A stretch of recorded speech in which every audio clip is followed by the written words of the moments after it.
दोस्तों, योगमय जीवन में आप सभी का बहुत बहुत स्वागत है।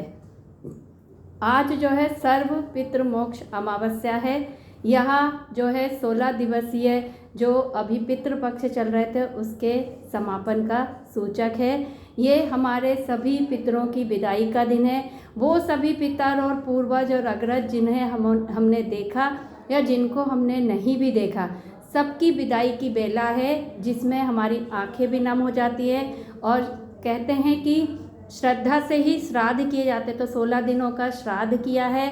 कुछ ऐसे भी हमारे पूर्वज हैं जिनकी तिथि का हमें ज्ञान नहीं है, तो आज उन सभी पूर्वजों की भी जो है हम उनके निमित्त भी श्राद्ध पूजन हवन वगैरह करते हैं, भोग लगाते हैं और क्षमा याचना करते हैं। क्योंकि कहते हैं कि कभी कभी हमारी कुछ त्रुटियां या गलतियां ऐसी होती हैं जिसकी वजह से हमारे पितर नाराज़ हो जाते हैं और उसकी वजह से हमें कहीं ना कहीं कुछ ऐसे संकेत भी दिखाई देते हैं।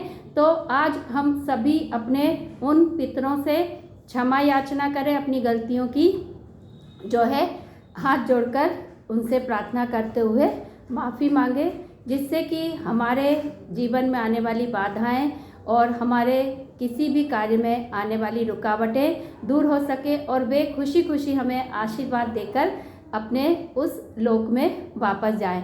वैसे भी हम देख रहे हैं जिस तरीके से समाज तेज गति से बदल रहा है, तकनीकी और विज्ञान का ज़माना आ रहा है, क्या पता आगे के समाज किस तरीके से इन रीतियों को, रिवाजों को लेता है या इन परंपराओं का निर्वहन करता है या नहीं। लेकिन हम हैं, जब तक हम अपने आने वाली पीढ़ी को हर तरह से ये बताते रहें कि किस तरीके से हमारे हिंदू समाज में, सनातन में इतने अच्छे अच्छे रिवाज हैं, इतनी अच्छी अच्छी परंपराएं हैं जो हमें पिछली पीढ़ी से जोड़कर रखती हैं।